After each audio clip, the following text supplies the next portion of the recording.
Hello and welcome back to the Campus Ministry Show. I'm Father Logue, host of the show and chaplain of Lancaster Catholic High School. Welcome back to our final interview with the Missionary Sisters of the Precious Blood with Sister Caroline here on location in Maria Wald. Thanks for sticking with us. If you watched all the other interviews, hopefully you've enjoyed them as much as we have, and enjoy the final installment. We got aboard the plane. I came, no problem. Chicago, no problem.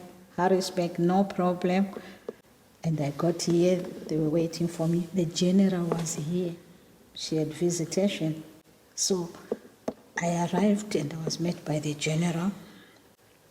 So everything was just like, okay, things are happening. Mm-hmm. And the first thing, they showed me the chapel. So I was sitting there, I said, Jesus, thank you. Now the journey begins.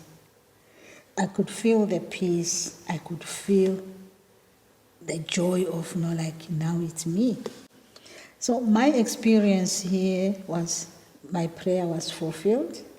I wanted to be reclaimed by God. I wanted to, to have these last days of my religious life. And to be honest with you, I'm experiencing that. I have more time to pray. I am peaceful. No chances of scratching, fighting the corruption which I will never win. And seeing all that, I had this blood pressure tablets, and I went to the house nurse. So I told her I am this and that. So I went to the doctor, and the doctor just changed all the tablets. I'm like normal, So the experience now, 2019 I started Maria Wald.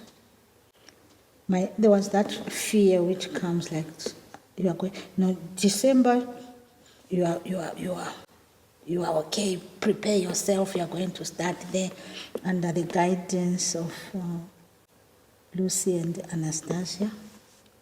So they were telling me, there's a lot of work and this and that. At least you can speak good English. The people will be happy with you. Okay. But my struggle inside was, this is another level of life. I am rounding up my life. This was my prayer. And that came strongly. And God, you have answered my prayer, but now am I going to find this? Am I going to fulfill this? So at the moment, looking at the life in America, different people, I was afraid. I wouldn't cope up with the American style, the America. Talk of America in Africa, you crawl on your feet, America. So the people are good. Everyone, oh, thank you, all this. So I said, am I somebody to be really viewed as somebody? So I started to regain myself, and all those, negatives were just falling off. And Caroline, you can do it. Let's go. And so much that today, I don't know how to thank God. I have all the time to sit down and say, this is my time. I haven't met anybody who will just hold me like this or whom I can hold like that. All that is just gone. And okay, I'm not regretting that I did all that, but I'm so grateful. Even if I fall dead now, I'm not holding on to anything. That's the joy of it. And all this, what we'll get spiritually, they're getting a lot of meaning. I sit down, I look for my spiritual director. I got one. I said, this is it. What more do you need?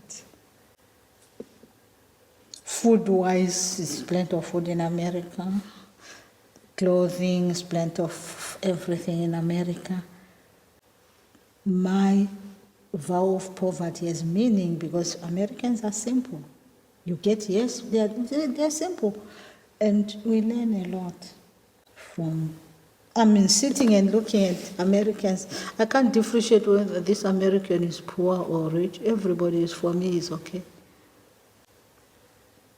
But the spirit it doesn't come. What America is not something artificial. Americans are grateful, they trust. We can have 1 or 2 shootings around here. Everywhere there's shootings. They shoot in Zimbabwe. They will pickpocket. They will do whatever they're doing. It's done there. You find it when I go. I don't move around too much. But sometimes, you know, like when you are outside, you meet people who are outside. But inside here, it's like, I was waiting for you, Caroline. Welcome. That's how God is saying. Okay, so far I've gone once home for vacation. And I always tell my siblings, you know what, you should learn to be grateful. We are not bad, but you have just to polish up. I have learned it from the Americans. They are grateful. They do with what they have. They are generous. They are generous. And good people learn to be grateful. And gratitude is what is surfacing mainly. And this is what I teach, be grateful. I communicate with my bishops and we talk. Oh, these days you are quiet, so you are enjoying. I said, no, these days I'm used. I belong to America. I don't want to be coming back home, otherwise I'll be corroded. Then he looks at me. He said, Caroline. I said, oh, I have this time. We talk. I go. But the message which I give, like given a chance, this God we believe in is not a sleeping God. This God this Christ we receive is real present. His presence is present. And today when I look at myself, in all honesty, I am the hands of Christ. I've done it in Africa, even making kids. That's how we correct them. They are corrected. I talked. I was misunderstood at times when I talked the truth. But because I couldn't emphasize on that truth too much, God said, you have done your part. And this, oh, we miss you. And there are situations where we really needed a person like you. Okay, fine, thank you. You did your time. I did, and this is exactly what I say. I don't look back with any regret. God, that was the time. And why I didn't die in that situation, or why I didn't lose heart and just walk away. I wasn't bitter. I did what I could do. And now when I look back, oh, bravo. And this is the Christ I believe in. He will not fail you. Caroline, move on. Be grateful. So gratitude is what is strong for everything. And especially for those moments when I really was supposed to have perished. And I don't want to dwell on those because they were meaningful. God knew. And the trust. Just abandon myself. I'm in America. I don't have a mother and a father. I don't have a sibling, biological, no, everything. But I feel I belong to a family. I've been to Washington for free. People just, come, let's go. And I go. It's to my own advantage. I have sat down. I've been to all these places. I've been in America. You know, all those small things, when I put them together, what I prayed for in 2013 is just unfolding. And I always say, those who choose other gods increase their sorrows. If I today choose to have an easy life and forget who I am because I'm in America where everything is, I misuse the goodness, I will cry foul because this is not what I'm meant to be. Mm-hmm. And now God has given me this chance to say, thank you. I understand my calling. I wish the church or whoever claims to know God digs deeper or just abandons herself or himself. Exposure for young people, like now I'm here, I feel privileged spiritually, socially. There is a privilege in believing in God. God will always give and open up chances. And I don't look back to those people in Africa and say, you poor people. You are okay. You elevated me to be what I am. So it comes back to gratitude. Mm-hmm. And who am I in this scenario now? From there to here, God has a purpose. And the purpose is make him known. Make him shine, Caroline. Make him shine. Yes, God is there to shine. Not to make, not like to, make him be known. Make him, like the God we are praying for. It's a simple God, but he does a lot. He does a lot. It's simple. Call upon the name of Jesus. Jesus will say, here I am. He's just waiting to be tapped on the shoulder. Amen. I need this. Amen. Are you aware that you're a good guy? Eh? That's what he needs, and you laugh and say, oh, okay, Caroline, you didn't know this? You haven't seen enough. Well, I think one of the things we try to get across to the students at Kairos and at other retreats is like God guided them to this place and this time. And I hope by the end, I think most of them do see that, or a lot of them do see that. And so hopefully this is an awesome insight for them that, especially those who come here on retreat to Maria Wald, it's not just them and their classmates who God has guided in this one little weekend of their lives. You've been guided here by God to be a witness to them. And that if we let him, he'll guide us not just on a one little weekend, but he'll guide us on our whole lives to places we maybe never imagined. But we're exactly where he needs us to be. And thank you. That's very true. As I said, these young people I have met, you see, they are hungry for the word. And for a young person to stoop down to a level of, like what we did last time when we came to the classes. I'm in classes 3. The reception we got from the young people. I remember one guy who stood up and said, guys, we have everything. Because I told them, and I was just sharing. I told them, in Africa, to give an African child a pair of slippers or bathroom slippers, they use them to go to school. That's the shoe. They will bless you. I've been in the missions to give a ride to a student. These kids who are walking 7 miles to school one way. Small things, first graders. To give them a ride in that Land Cruiser. Because we use Land Cruisers in the bush.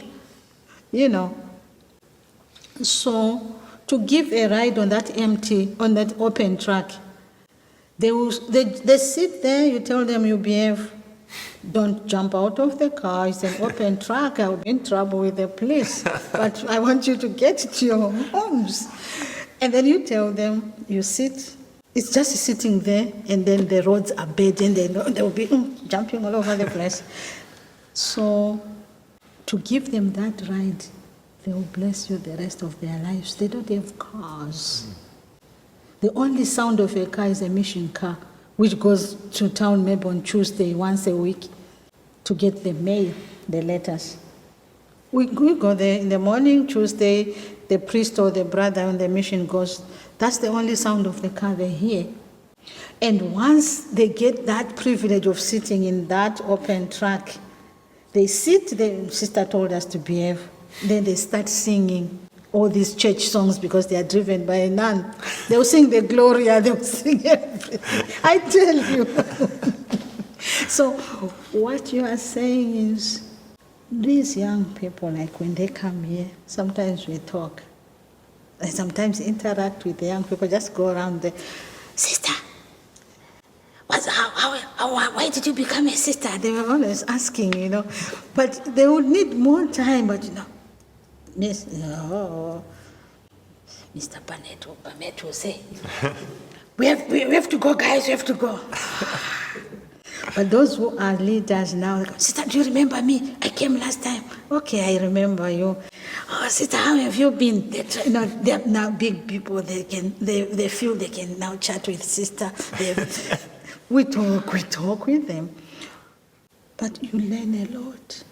You learn a lot. And on that day, I remember that young man who stood up and addressed the class and says, guys, we have everything and we abuse. Some of us have cars. I don't want to drive with my sister. She has to use her own car. He mentioned that. And I looked at him, I said, you are preparing to go to college and you have these brains. That means you're going to be a good citizen. You're going to be a good person in the society and let alone in the church. And your family tree will be a bit polished, blessed, because we are here. In our families, we have to be useful. In the church, we have to be useful. That's why we get priests and religious. The family, that's why we get these solid people. Our parents, if they are there, they love each other. We also learn. We've worked with young people who have grown from broken families and they are a problem. This is why we have rehabilitation schools at times to try to instill that life. So that young man touched me. And when I sat down, I said, this is a blessing, a young person who has this mentality. And it's not a blessing to not like out there in that school. What he said built me up. I sat down and I learned to appreciate.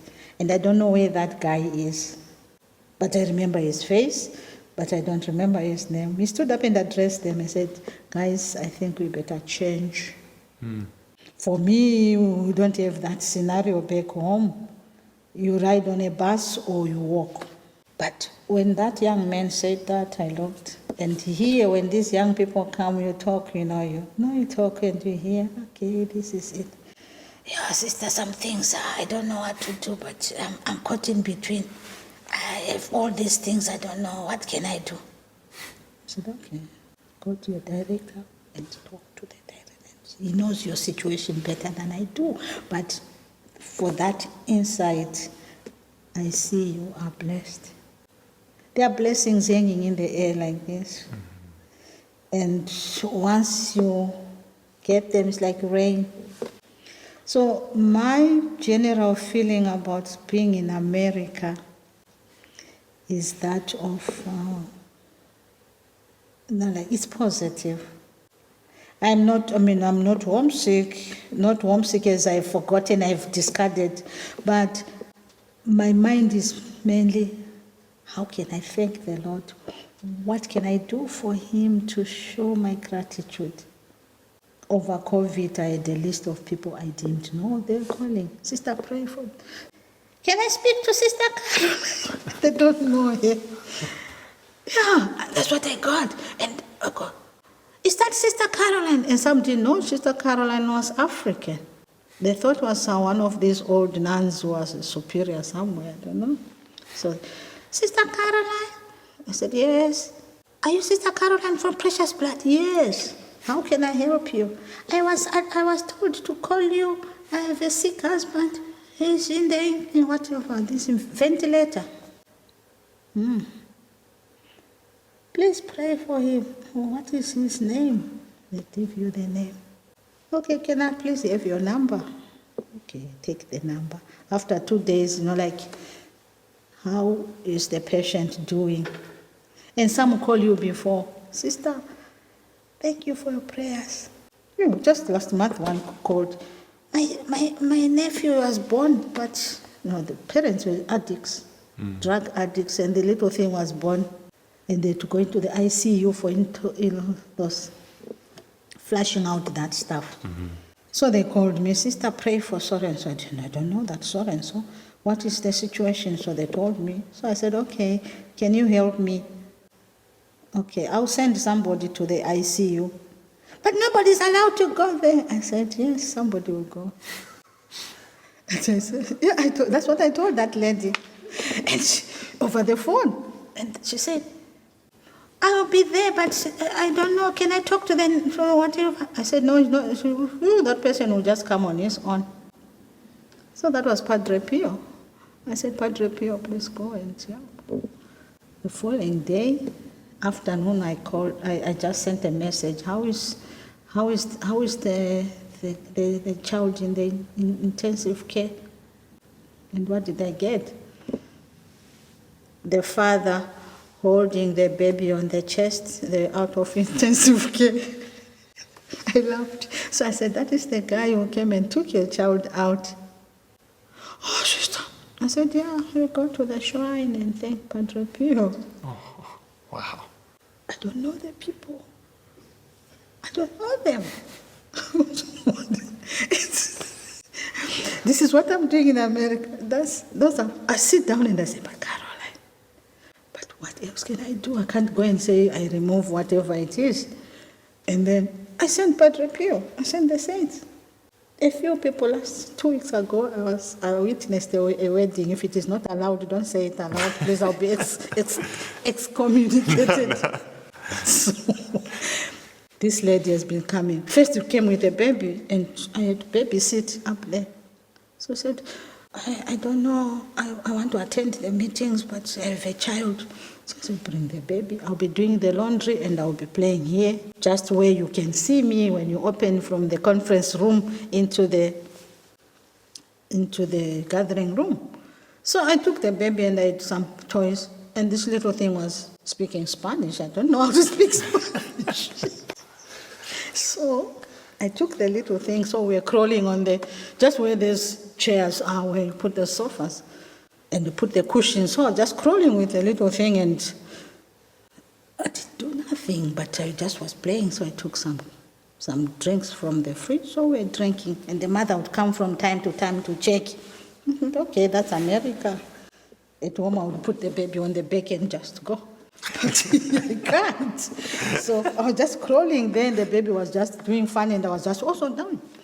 So 2 years down the line, this year sometime, they're still coming. They come for weekends, whatever. But I didn't know the story. I just know the baby and the baby. Sister, can we come? Can we come? When are you free? So the mother speaks English. Okay, fine. So I said, sister, do you have adoration? I said, yes. So she would come for adoration. And here, she would cry and cry. So the sisters would say, where did you get this lady from? No, everybody would ask. They ask, what is wrong with her? Can we invite her for dinner? I said, no, she can't come to the community now. Because she's crying, and everybody wanted to know. We respect. So 2 years, 2 months, 3 months, and then I said, so I took the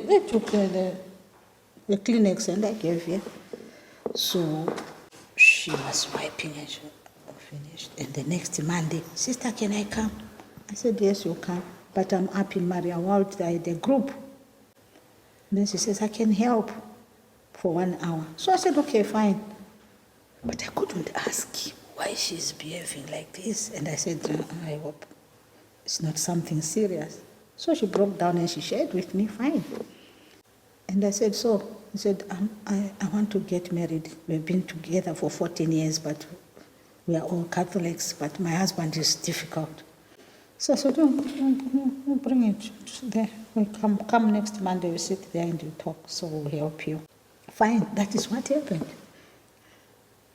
September the 7th, she got married. I was the witness. I brought her to the altar.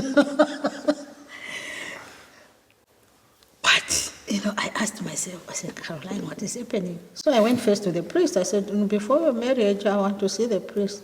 Father, I'm not from America, and I don't want to overstep.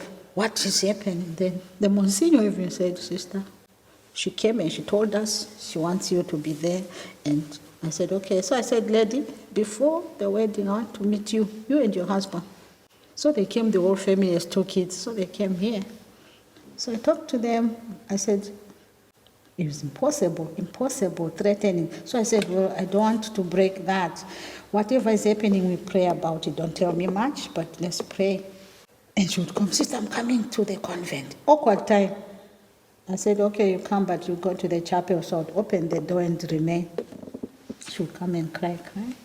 And then I said, yeah, he said he doesn't want, if I want the wedding, it should be me and him and the priest. I said, are you stealing each other? And when the sacrament of matrimony is, it's public. Tell him. And then I tell, fine. So I said that before, I want to see you. So I didn't say anything. So I'm Sister Caroline. Oh, I've heard my wife talking about you. I said, you're getting married. Do you know that the sacrament of matrimony has spiritual healing effects? All these things which are clouding your minds will be cleared. So go for it. Did he cry? On the wedding, he was crying and apologized. I'm sorry for what I've been doing. I'm saying this is we're sharing, but we know all these things are helpful. But what I'm saying is now is the other side. There's no fighting, there's no mad, but how can I glorify you, Lord? These are small things. And when I went for that witnessing, I told the sisters and I invited a few to come. And Anastasia was one of them. So she didn't know I was going there. So when I got there, the bell rang. It was all Spanish. So I said, we are going to follow the mass, fine. So when we got there, then I brought them to the altar. Caroline, what are you doing? I said, we are invited for the wedding. This is why we came, sisters. So you sit there and I'll do what I'm doing there. And we did that, we finished. And the men came and said, can you bring us to our house? I said, yes, I'll lead the convoy. So I drove and they brought them to their home. Is that not something? When I came back, I just said, okay, Caroline, this is it. So when I told the sisters and I showed the pictures, it was all videos and everything. So when I go to the house, I said, I'm here for 15 minutes. Your priest will be there and you'll do everything. I'm just bringing you here. I give you the cross. Your house has no cross. You need the crucifix. And I came home. I am opening up. I'm understanding. This Christ of ours needs some extensions. The extended hand, the extended mouth.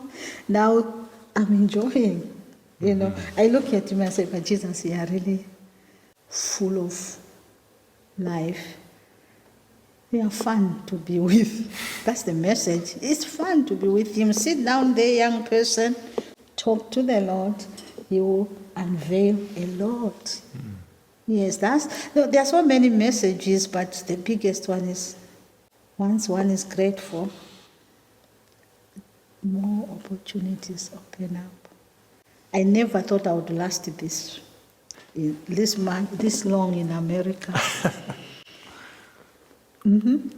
I didn't think, and now given a choice, because after some time, you are consulted. Now the consultation is good. The church is doing very well.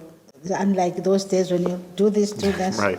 Now you are consulted, and you can also throw your ideas. And there was, are you intending to go back to Africa? That's the congregation asking. So I said, no. I'm okay here.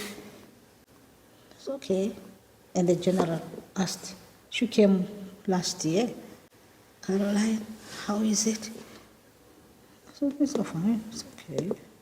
It's okay, I'm fine. If you want, I was thinking of bringing you to Austria because I think we need you there. I said, I don't know. So she must have consulted the senior sisters. They said, don't touch. So they were told, don't touch. I said, okay. So one of the old sisters told me, Sister Caroline, they wanted to move you. And I said, okay, you made a big mistake. Now you're staying with me, you're going to. Yeah, but don't touch, Olivia here. But they don't know that is what we have agreed with my Jesus already, and they are proclaiming it. I didn't say it. I will just go obediently. If you send me where I am needed, I will go. Yeah. If they want me to go to Austria, I will go. If they want me to go to Germany, I will go, because we are missionaries. So. And I think there can be a great freedom in that, just putting ourselves at the Lord's Yes. disposal. And if I had refused in Africa and told them I can't go, even that guy in the Bible was saying I can't talk, I stammer. God said, "Oh, we don't know what you're talking about." So abandoning oneself to the will of God is not always easy on the flesh, but deep down, God works from inside. If I give in, if I allow Him to take control, all these other things come, and that's what I've learned. And this was my mistake. Maybe before I was fighting everything, I want to do it. I didn't have enough time to sit and to say, Jesus, what is this situation? But He took over to say, oh, she doesn't see, she will see. You will understand one day, and this is the time. So, strong messages. And in the Lord, being adventurous is a blessing. Mm-hmm. What does He say to Peter?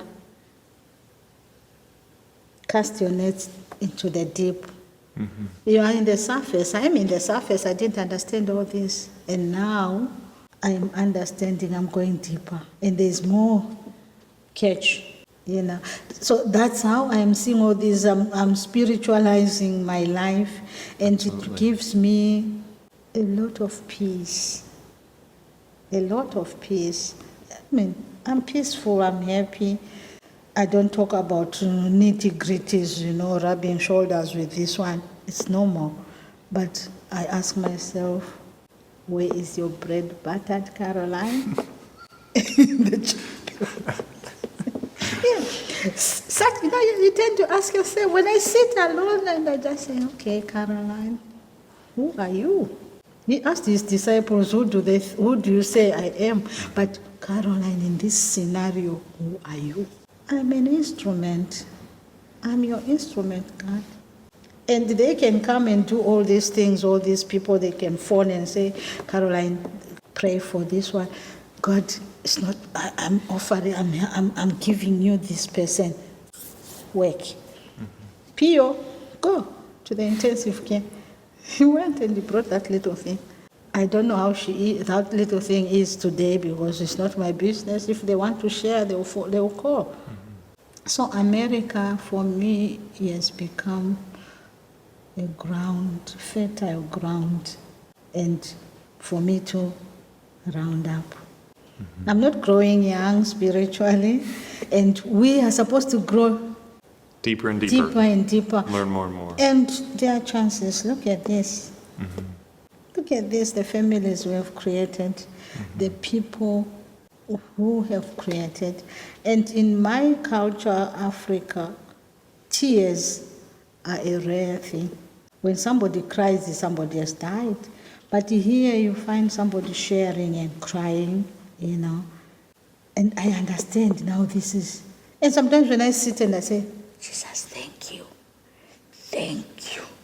You feel the thank you coming from deep down the gut. Mm-hmm. Mm-hmm. So holding on to this Christ is not a fake thing. It's not fake. Yes, it's not ice cream and cake. It's not easy to carry all these people, to carry all that and to do that. I remember in the hospital back in Africa, one lady smacked me, beat me up. It was my duty to... I was as a chaplain, I was the one breaking news when there was a death.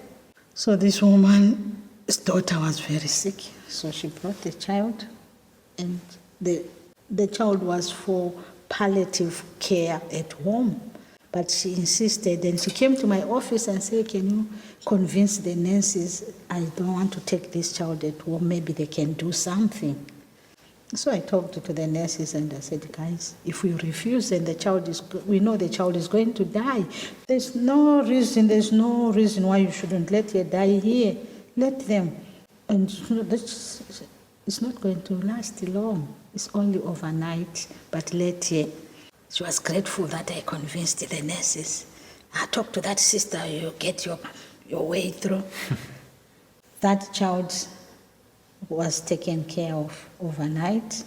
The following day in the afternoon, the lady was sitting outside, so I was with the child, but I could see she was going. So I called her and I said, Mama. They said, no, sister, she's okay with you. You can continue praying. I said, come we pray together. I said, no, it's okay. I just need fresh air. She was sitting outside, so I was with the child and the nurses came and said, sister, she's going. So I said, oh, yeah, let's wait. So the child passed on. And then I called. I took the lady. I said, oh, can you come to the office? She's sleeping. Just come to the office. So she came to the office and I talked to her. I said, your child has just passed away. She smacked me. So, sometimes God gives you strength. I smack people, but that day I just looked at her. She smacked me. She smacked me. And I said, Mama, why are you doing that? She woke up from her sleep. She said, sister, I'm sorry. I said, I know we mourn differently, but if I would hit you back, I'll be the bad person because you lost your child and I'm beating you up. Then she looked at me because my child was not going to die if you had left me. I said, you came and you asked me to keep the baby, so I kept the baby, and now why are you angry with me? Well, I talked, she prepared, yeah. Finally, she was grateful, and the nurse in charge of the ward came because I always keep these people away. Usually our people blame for everything. So then I called in the nurse and she sympathized and the lady thanked, and then we took the baby, put there, and then what are the arrangements? I'm coming tomorrow and can I help you call your relatives? So called and somebody to come and collect Mama to go home.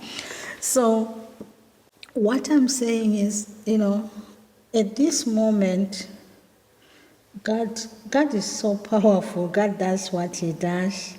And once I am aware and alert, this is it. And we have to carry all that. And we have carried all that in our lives. So for young people, venturing into religious life, it's not ice cream and cake.